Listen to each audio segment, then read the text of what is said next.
Mais 2 pessoas são resgatadas com vida após o terremoto que deixou mais de 41 mil mortos na Turquia e na Síria. Agora pela manhã, 222 horas depois do tremor de magnitude 7,8, uma mulher de 42 anos foi retirada dos escombros de um edifício na cidade de Kahramanmaraş. Ontem à noite, uma outra mulher de 77 anos foi encontrada pelas equipes de resgate, depois de 212 horas, no que restou de um prédio de 7 andares em Adiaman. Até agora, segundo dados oficiais, são 35.400 mortos na Turquia, quase 6 mil na Síria. Nesta terça-feira, o presidente turco Recep Tayyip Erdogan comparou o terremoto à força de uma bomba atômica. No país, cerca de 42 mil prédios vieram abaixo ou foram gravemente danificados. A situação dramática. Os trabalhos de buscas prosseguem. A gente está acompanhando na live algumas dessas imagens dos resgates. São todas sempre muito tocantes, emocionantes, toda vez que uma pessoa é retirada dos escombros, crianças, idosos, homens, mulheres, naquele esforço manual de quem trabalha nesses resgates. É impressionante. Depois de tantas horas, a resistência de quem permanece sob os escombros e ainda sai com vida. Por isso a esperança ainda permanece na localização de pessoas ainda com vida. Ontem a gente conversava aqui, neste horário da manhã, com o capitão da reserva do Corpo de Bombeiros de Minas Gerais, e ele nos falava aqui, o Léo Fará, né? E ele nos falava aqui sobre o foco neste momento ser ainda a localização de pessoas com vida. Ainda não começaram a retirada de corpos. E ele dizia, há um desespero muito grande por parte das famílias que querem poder enterrar seus parentes, né, com dignidade e encerrar uma angústia dessa busca, né? Mas o foco nesse momento tem sido a busca por pessoas com vida. E isso tem acontecido conforme esses 2 relatos aqui que eu trouxe agora há pouquinho, né? De 2 pessoas, uma ainda nessa manhã, resgatada depois de mais de 220 horas após o tremor. Um ano após a tragédia que deixou mais de 200 mortos, a cidade de Petrópolis, na região serrana do Rio de Janeiro, volta a sofrer com as chuvas. A gente tem contato com o Rio agora. Luana Bernardes, ao vivo, para trazer mais informações. Bom dia, Luana. Oi, bom dia, Ivan, Ellen, aos nossos ouvintes. Sirenes foram acionadas ontem e pontos de apoio tiveram que ser montados em Petrópolis após a forte chuva que atingiu o município. O temporal que deixou mais de 240 mortos completa um ano hoje. Ontem tivemos aí ruas fechadas por causa do transbordamento de rios. Petrópolis ainda tem 270 áreas extremamente vulneráveis. Cerca de 1.000 pessoas ficaram desabrigadas na tragédia do ano passado. Ontem não tivemos aí desalojados, desabrigados ou feridos, apesar dos pontos de alagamentos registrados na cidade. Até agora, tanto o governo do Rio quanto a Prefeitura de Petrópolis sequer definiram os terrenos para começar os projetos de construção das casas para quem perdeu os imóveis um ano atrás. Sobre a contenção de encostas, a Prefeitura de Petrópolis informou que já começou a realizar obras em diversos pontos e que há outras áreas em processo de licitação. Em relação às galerias pluviais, a nota diz apenas que as intervenções ainda estão sendo realizadas.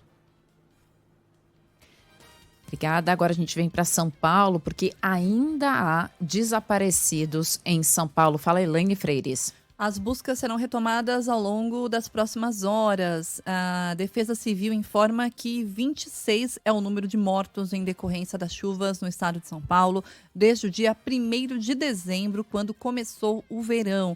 De acordo com o órgão, 5 pessoas ainda estão desaparecidas. Desses 26 óbitos, 18 estão relacionados a ocorrências de enchentes. A expectativa de mais chuvas nos próximos dias, a Defesa Civil mantém um alerta para diversas regiões do estado, pelo menos até amanhã, quinta-feira. Bom, a gente vai seguir acompanhando. Obrigada, viu, Elaine? O trabalho também de localização, da tentativa de localização dessas pessoas, todos os efeitos da chuva, os prejuízos todos, o desespero das pessoas que perderam absolutamente tudo e angústia por causa da previsão de mais chuva, de mais temporal.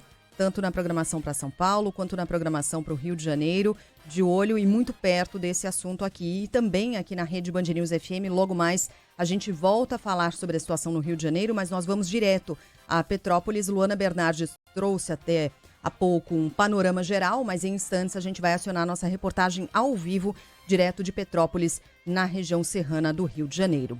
Bora em frente com outros destaques de hoje. O ministro da Fazenda, Fernando Haddad, nega que o Conselho Monetário Nacional fará qualquer tipo de revisão na meta de inflação do Brasil. O colegiado se reúne amanhã pela primeira vez no novo governo. Estarão presentes, além de Haddad, a titular do Planejamento, Simone Tebet, e o presidente do Banco Central, Roberto Campos Neto. O ministro da Fazenda tem sido um dos defensores da mudança na meta inflacionária de 3,25% para 3,75% ao ano. Lula, por sua vez, fala de algo em torno de 4%. Com regras mais flexíveis, a avaliação dentro do governo é de que a taxa básica de juros, atualmente em 13,75% ao ano, possa voltar a cair, e mais rápido. Mas, diante da grande expectativa sobre uma eventual revisão, Fernando Haddad afirmou que o tema não será colocado em discussão. Existe uma coisa chamada pré-COMOC, COMOC, que definem a pauta do CMN. Não está na pauta. Eu amo que no mundo político existam dessas coisas, né? Tipo, só se fala de uma coisa. Aí todos os atores que estão envolvidos nos principais fatos se reúnem. Mas aquilo está fora de discussão. Eu acho muito bom isso. O que será que eles discutem então, Sheila Magalhães? Porque o presidente do Banco Central, Roberto Campos Neto, que a gente já trouxe aqui ontem, é um dos críticos a essa mudança na meta de inflação.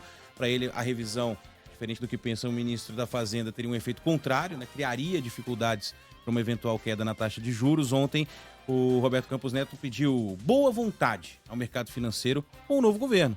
Disse que as queixas do Palácio do Planalto sobre o atual nível da taxa básica são naturais. O investidor é muito apressado, é muito afoito, né? E assim, acho que a gente precisa ter um pouco mais de boa vontade com o governo. 45 dias é pouco tempo. Acho que tem tido uma boa vontade enorme do ministro Haddad de falar, olha, nós temos aqui, né, um princípio de seguir um plano fiscal com disciplina. Tem um arcabouço que está sendo trabalhado. Já foram elaborados alguns objetivos. Eu acho que o governo está na direção certa, tem tido um debate bom, a gente precisa ter boa vontade, falar de juros e ter a crítica é natural. Quanto mais fortes são as instituições, mais esse debate ele pode ser intenso sem afetar preços de mercado, sem afetar a expectativa, porque as pessoas entendem que esse é um debate natural. Mais tarde, Fernando Haddad voltou a discutir o tema com Lula e ficou acertado que o debate sobre a Selic vai continuar. Mas agora sem fulanizar o assunto, ou seja, sem críticas diretas a Roberto Campos Neto. O ministro da Fazenda reafirmou que a política fiscal e a política monetária devem andar juntas e elogiou a conduta do presidente do Banco Central.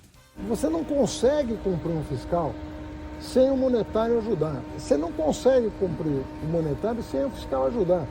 Ou você harmoniza, ou você alinha essas políticas em torno do mesmo propósito, que é fazer a economia crescer com baixa inflação, ou vai ficar ruim para todo mundo cumprir suas próprias metas.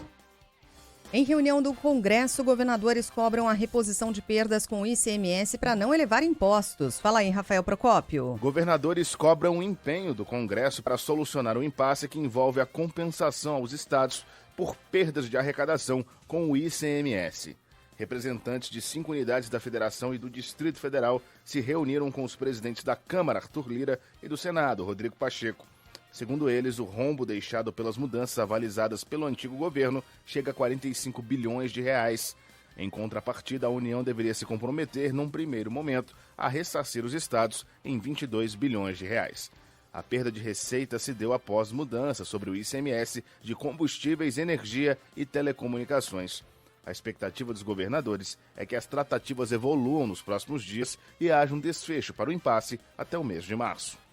Um estudo do Unicef aponta que o Brasil tem 32 milhões de crianças e adolescentes vivendo na pobreza. Um relatório leva em conta questões como renda, alimentação, educação, moradia, saneamento, trabalho infantil e informação. O número, de acordo com a entidade, representa 63% do total de meninos e meninas de até 17 anos no país. E alguns dados chamam mais atenção. Entre 2020 e 2021, o total de crianças e adolescentes privados de uma alimentação adequada aumentou 40%. Em apenas um ano, passou de 9 milhões e 800 mil para mais de 13 milhões de crianças. Na educação, após anos de queda, a taxa de analfabetismo dobrou em 2 anos. Passou de 1,9% para 3,8%. Aqui só uma observação que eu acho bastante importante a gente se deter aqui, um spoiler aqui. Eu e a Bruna Baroni estamos produzindo uma série especial de reportagens sobre o novo ensino médio, né? E aí a gente está conversando com secretários de educação de todo o Brasil, do Sul, Sudeste, Norte, Nordeste, Centro-Oeste. E aí, veja bem, o novo ensino médio é uma coisa que foi aprovada, as novas diretrizes, lá no governo Michel Temer. Então, Michel Temer, Jair Bolsonaro, Lula. 3 governos, tá? Está sendo implementado, mas assim, agora a gente está falando dele muito seriamente. Os secretários não sabem sequer, muitos deles, né? Que disciplinas irão colocar nesse novo ensino médio. Como é que vão ampliar o número de horas do novo ensino médio? Nós ficamos pelo menos 4 anos discutindo bobagens do tipo ideologia de gênero na escola, escola sem partido, bobagem, coisa que tipo, bobagem. E aí nós temos um país em que tem estudantes analfabetos, ou pior, analfabetos funcionais, que saem da escola, mas não entendem o que estão lendo, né? Que é isso que a gente tem, que saem da escola sem conseguir fazer contas, sem conseguir entender aquilo que eles estão lendo. Nós temos secretários de educação se debatendo, dizendo, gente, eu não sei, eu não consigo saber ainda as disciplinas que vão ter nesse novo ensino médio, como é que eu vou preparar esses professores que foram formados para dar aula de matemática, língua portuguesa, história e geografia, e agora eles vão ter que dar uma aula sobre método de vida, que é tipo assim, o que o estudante vai querer para a vida dele, uma espécie de orientação de carreira. Mas não existe isso, ninguém é formado para isso no ensino superior. Como é que ele vai dar essa aula, né? Isso a gente não sabe. E isso está aí, eles vão ter que começar a fazer isso. Alguns já começaram. Então, assim, a gente não discutiu o que é essencial. A gente tem que dar ensino técnico para essas crianças, porque a gente tem que encarar o seguinte, muitos não irão fazer um ensino superior. Muitos precisam começar a trabalhar quando fazem o ensino médio, enquanto estão fazendo para ajudar suas famílias, porque essa é a realidade do Brasil. E não só do Brasil. Se você olhar países muito avançados, a Alemanha, boa parte da população não vai para a faculdade, faz um ensino técnico, porque não é aprovado, eles têm uma espécie de seleção ao longo de todo o estudo deles, e só quem consegue uma nota X vai para o ensino superior, a outra parte da população faz um ensino técnico, não há tanta desigualdade salarial, né? E aí você tem isso. Então a gente está caminhando para isso, mas a gente não discutiu isso. E aí a gente olha esses números, são muito preocupantes, o desafio é muito grande. Nós já tínhamos cenários de isoladores, mas a gente andou para trás. Com o cenário de isolador, a gente ainda andou para trás. Então, assim, é muito desafiador. Tô dando um spoiler de uma série que eu e a Bruna Baroni estamos quebrando a cabeça aqui para poder produzir, para tentar contar para os ouvintes o que é. Mas isso é só um spoiler do que a gente está olhando, que a gente está conversando com as escolas, com os professores, com os alunos, com os pais. Aliás, você ouvinte, tem relatos assim do tipo, você é professor, você é pai, tem relatos do tipo, pode escrever para cá, 11 999 592 100, a gente vai adorar contar a sua história também nessa série, porque é isso que a gente está se deparando. Escolas que não têm estrutura para implantar o novo ensino médio, que não sabe que disciplina vai botar, que botou um professor lá que era formado em história, o cara tá tendo que dar aula de uma disciplina que ele não faz ideia. O que é disciplina essa aqui que eu tenho que dar aula agora, né? O que é isso aqui? Como é que eu vou ensinar o aluno uma coisa que eu não aprendi? E a gente parou, tendo tudo isso como desafio. Desenrola, bate, joga de ladinho. Desenrola, bate. Por falar em educação, Tá apanhando, tá lançando essa braba pro menorzinho. Tá apanhando. esse é o hit, né? Do dinheiro reservado para o chamado Desenrola, que é o programa de renegociação de dívidas a ser anunciado pelo governo. Só que é o seguinte, gente, vai dar para jogar de ladinho toda e qualquer dívida? Não. Porque o dinheiro pode não ser suficiente e vai deixar de fora alguns débitos. A apuração feita pelo jornal Estado de São Paulo. Pelo desenho inicial, como é que deve funcionar? O Tesouro Nacional vai garantir 100% das operações e os recursos disponibilizados devem somar 20 bilhões de reais. O programa deve beneficiar quem ganha até 2 salários mínimos e permitir a renegociação de dívidas de até R$5 mil atrasadas há mais de 180 dias. Então, não é para todo mundo, tá? dívidas atrasadas há mais de 180 dias, dívidas de até R$5.000. A ideia é de que o banco escolhido quite o débito para o cliente e aí faça um novo empréstimo, só que com juros de até 1,99% ao mês. Caso a dívida não seja paga, aí o credor voltará a ter o nome sujo e o banco pode apresentar o contrato ao Tesouro Nacional, que vai honrar aí sim 100% do valor. Bom, começa a preparar a papelada aí, viu? Não sou boa nisso, não. Não é meu forte, é meu fraco. Arrumar papelada. O seu contador que o diga, né? Ô, Um abraço pra ele aí. um abraço, Pra ela. Bob. Pra Pra ele, pra Bob. ela, Bob. Aí, Bob, hein? Esse vai ter trabalho agora. Forte, porque o Leão bravo, tá chegando aí. guerreiro. Dá bronca na Xenda, cara. A declaração do imposto de renda vai começar antes, vai começar mais cedo em 2023. Fala aí, Yumi Kuano. O período de entrega das declarações do imposto de renda deste ano será entre os dias 15 de março e 31 de maio. A informação foi divulgada ontem pela Receita Federal. Normalmente, o prazo de entrega vai até o final do mês de abril, como aconteceu no ano passado. Mas, segundo a Receita, este ano a ampliação foi feita para dar mais comodidade aos contribuintes, que também terão a opção da declaração pré-preenchida já a partir do dia 15. Segundo o órgão, a funcionalidade proporciona menos erros ao contribuinte. As novas regras para a declaração deste ano serão anunciadas no dia 27 de fevereiro. Bom, por enquanto, apesar da promessa de campanha, o governo Lula não bateu o martelo se vai ou não elevar a faixa de isenção do imposto de renda. Atualmente não precisam prestar contas com o Leão aqueles que ganham até R$ 1.903 por mês. Uma das propostas, que inclusive já está na mesa do presidente da República, prevê isentar o imposto de renda para quem recebe até 2 salários mínimos, né? Então saltaria aí para R$ 2.604 a faixa, né, de isenção. Mas a promessa da campanha, a gente lembra, é beneficiar quem ganha até R$5.000 mensais. Isso foi bastante discutido, inclusive, nos debates aqui, né, Sheila? Porque quem vai pagar essa conta aí? Porque é justamente a faixa que mais paga, né? De quem mais se recolhe imposto. Então é uma discussão delicada, eu diria, né? Uma palavra mais tranquila. O Kleber Santos, nosso ouvinte, está aqui no chat do YouTube dizendo: não adianta começar cedo ou terminar tarde. A Sheila só vai entregar no último dia. Sim. Só liberdades, é isso mesmo. Valeu, Kleber. Minha Casa Minha Vida é retomado com foco nas famílias mais pobres, fala Lara Cursino. Em cerimônia na cidade de Santo Amaro, no Recôncavo Baiano, o presidente Luiz Inácio Lula da Silva entrega quase 700 moradias do programa Minha Casa Minha Vida. O chefe do executivo oficializou a retomada da iniciativa, que pretende contratar até 2026 2 milhões de unidades. Uma das novidades é o retorno da faixa 1 do Minha Casa Minha Vida, que passará a atender famílias com renda bruta de até R$ 2.640.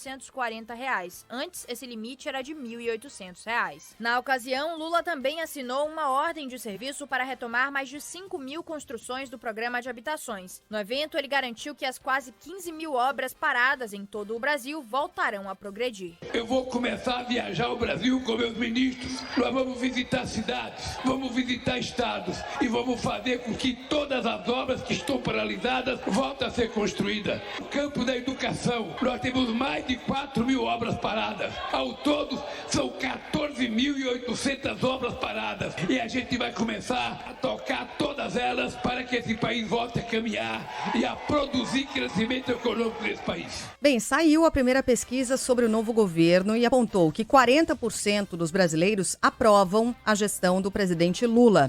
Levantamento da Genial Quest divulgado ontem. A avaliação positiva inclui aqueles que classificam o governo como ótimo ou bom. Outros 24% avaliam como regular e 20% como ruim ou péssimo. Entre os entrevistados, 30% citam a economia como um dos principais problemas do Brasil. Aí 29% falam das questões sociais, 11% da saúde, 6% violência e só 4% a educação. Para 76%, Lula está certo ao tentar forçar uma queda na alta taxa básica de juros e 14% discordam.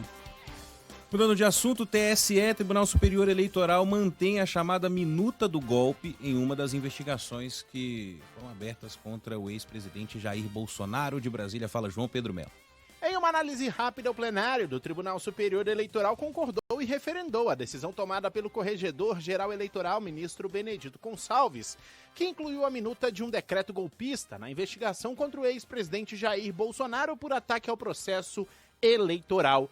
A ação trata de uma reunião com embaixadores que ocorreu em meados de 2022 no Palácio da Alvorada. No relatório que fez, o Corregedor-Geral Eleitoral afirmou que a minuta deve permanecer no inquérito, já que trata especificamente sobre algo relacionado à eleição de 2022. Possui aderência aos pontos controvertidos, em especial no que diz respeito à correlação entre o discurso e a campanha e ao aspecto quantitativo da gravidade.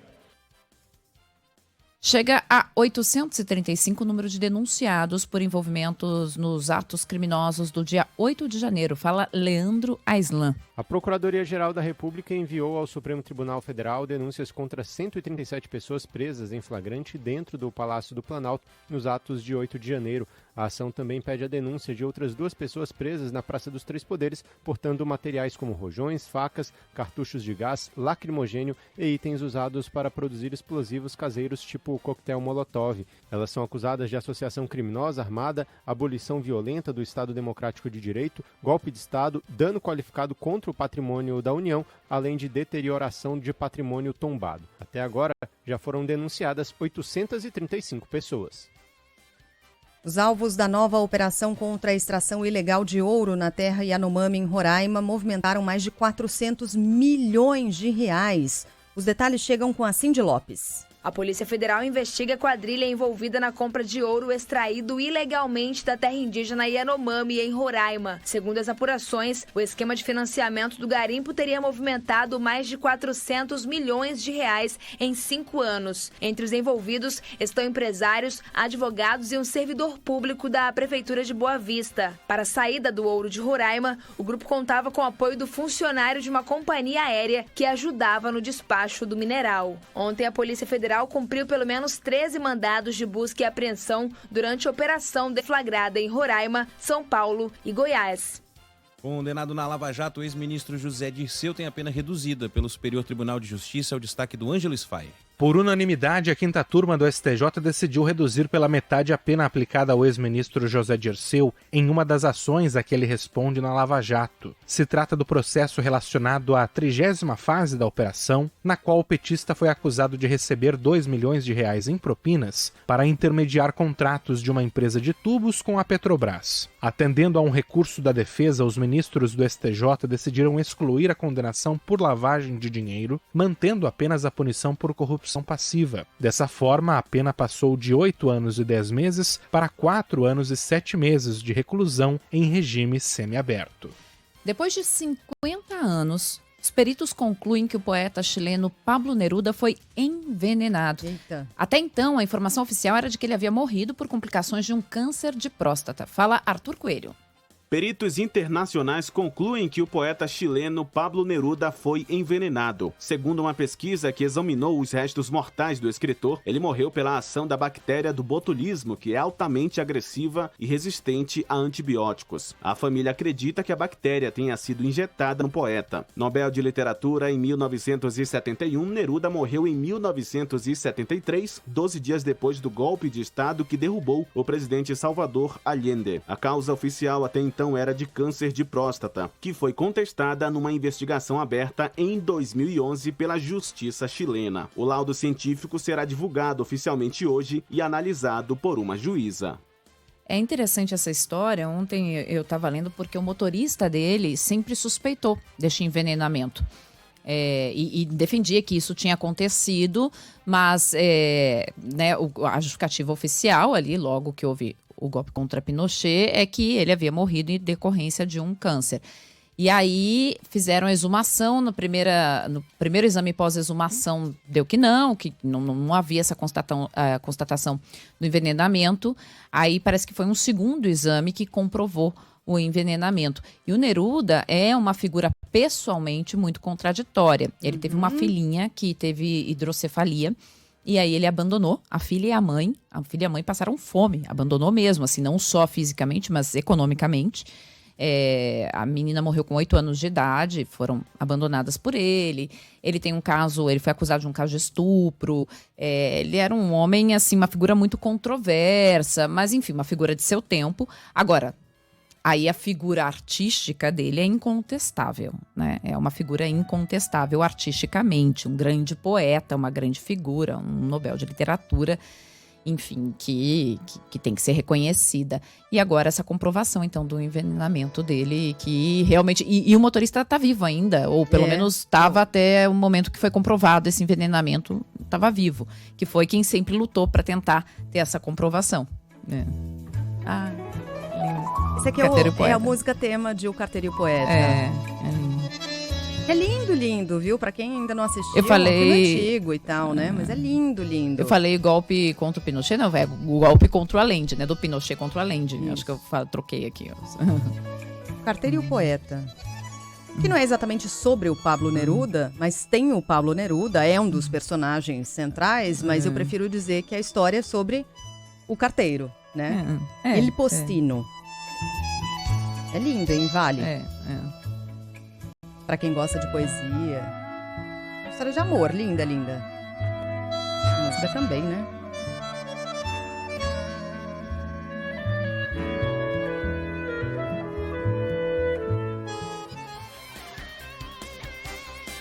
Tem mais dos destaques de hoje. A CBF define punições em caso de racismo no futebol, Leonardo Macaxeiro. Casos de racismo no futebol brasileiro serão punidos com multas, perda de mando de campo e perda de pontos. A decisão da Confederação Brasileira de Futebol foi anunciada durante conselho técnico realizado na sede da entidade nesta terça-feira. De acordo com a CBF, a novidade entra em vigor já na Copa do Brasil. A competição começa no dia 22 de fevereiro. Ficou decidido que no primeiro caso de racismo, o clube será punido com multa que pode chegar até R$500 mil.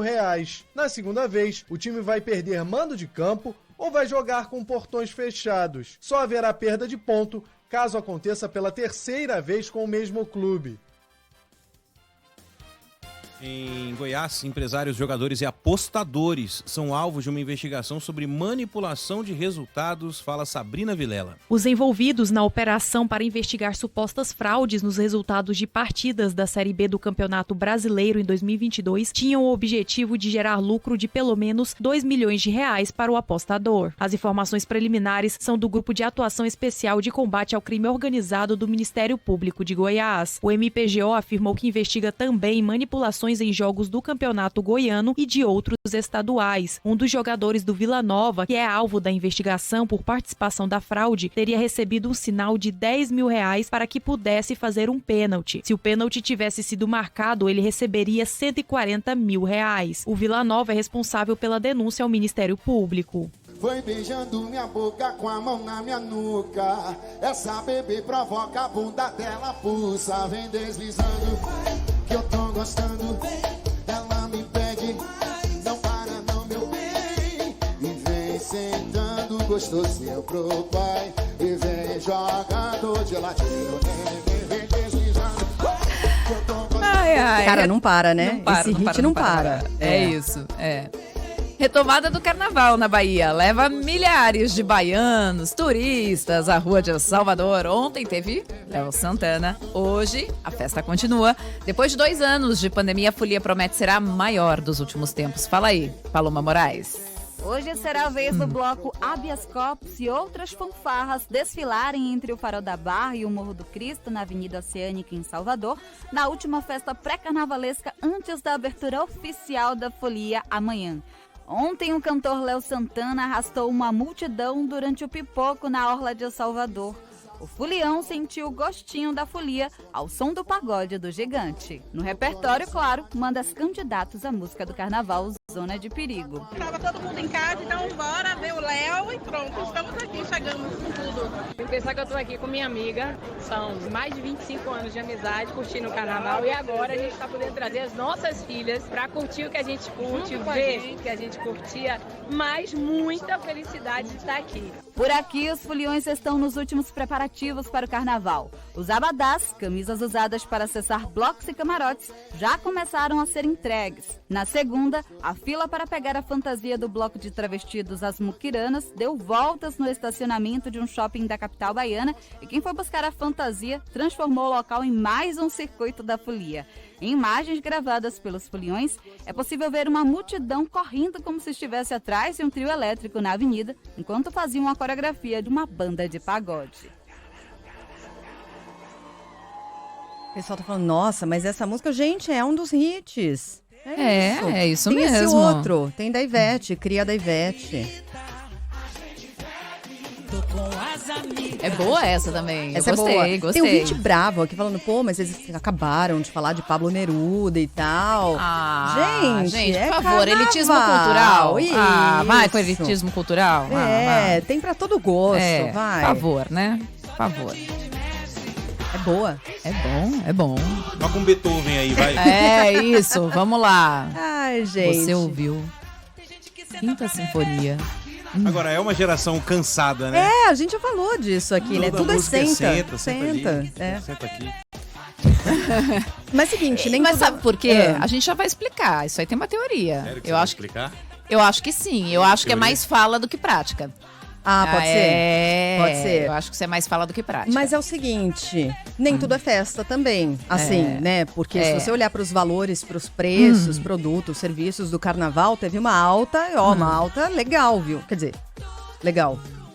Subiram mais de 15% esses preços no Rio de Janeiro. Gustavo Suleiman conta pra gente. O levantamento do Instituto Brasileiro de Economia da Fundação Getúlio Vargas apontou que itens relacionados ao carnaval registraram inflação acima de 15% nos últimos 12 meses até janeiro. A lista traz 26 itens que costumam ser consumidos por foliões durante a festa. De acordo com a pesquisa, o maior impacto veio das passagens aéreas, que subiram 58,83%, seguidas pela tarifa de táxi, um aumento de 11,82%, anticoncepcional, que cresceu 11,57%, e transporte por aplicativo, que subiu 9,93%.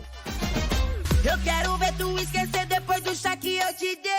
Ai, papai, macete, foi um tal de bucu da maluco que é replay. Macetou ou não? Tá vendo por que eu acho que é mais fala do que prática? 4 em cada 10 brasileiros afirmam estar insatisfeitos com sua vida sexual e amorosa. Quem nunca? É o que aponta um levantamento do Instituto Ipsos, batizado de Love Life Satisfaction, ou Insatisfaction, no caso, né? A pesquisa ouviu 22 mil pessoas em 32 países. Com 60% dos entrevistados satisfeitos, os brasileiros estão na posição de número 22 no ranking mundial. De 4 não seria, né? E 3 pontos abaixo da média global de 63%. A China vem em primeiro lugar, com 79% dos entrevistados satisfeitos com a vida sexual e amorosa. Na sequência aparecem Indonésia e Tailândia. Então, quer viver bem? China, Indonésia e Tailândia. Mas também, né, gente? Indonésia e Tailândia, imagina. O Japão surge na outra ponta, com apenas 34% da população feliz com a vida sexual e amorosa. Então, nós estamos na posição de número 22 do ranking. 60% tá satisfeito, mas, 40% insatisfeito. Quantos mentiram? Então, como 40%. identificar os mentirosos? Considerando que deve ter uma mentirinha aí ou outra. Uma mentirinha? Né? Aí outra. Tá. Né? Eu acho que esse tal de senta aqui, senta ali, tal, é muito falar muito pra papo, pouco, né? Muito papo. pra pouca prática, Mas minha então, gente. vamos só repetir. China em primeiro lugar. Isso. Com quase 80% dos entrevistados satisfeitos. Rapaz, chinês também, né? E aí vem Indonésia e Tailândia. Animadinhos também. Brasil, posição de número 22. Total de 32 países. Né? A gente tá lá meio que na parte de baixo da tabela. Né? Nossa posição não tá tão boa assim, não. Não qual estamos bem posição? posicionados. Né? Não estamos tão bem posicionados né? assim, não, gente. Depende. A gente tá caidinho, né? Então, estamos caídos. 7h38. Futebol com Milton Neves. Oferecimento Casa do Construtor, aluguel de equipamentos. Ligue 0800 200 0217. Sicredi, conheça a primeira instituição financeira cooperativa do Brasil. Sicredi, gente que coopera, cresce. E Hotel Terras Altas, lazer, diversão e gastronomia, pertinho de você.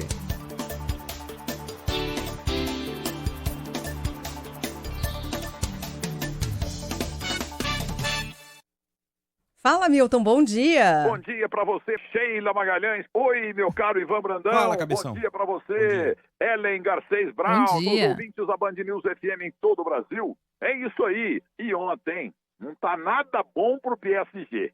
O senhor Neymar fracassou em tudo quanto é Copa que ele foi, e na única que ele teria que ir, o Dunga não levou, na África do Sul. Ele seria um elemento surpresa, entendeu? Agora ele tá muito marcado. E ontem o PSG perdeu em casa e está eliminado. Porque lá na Alemanha não vai virar, não. Não vai porque não vai. Entendeu? E é isso. Agora hoje o São Paulo vai ganhar do Internacional. É jogo para 1-1, mas eu chuto 1-0 para o São Paulo Futebol Clube, o time de Eduardo Carlos Barão Calamari e de tanta gente boa. E também o Megalha, hein? Nosso Megalha da Band News FM é fanático São Paulino.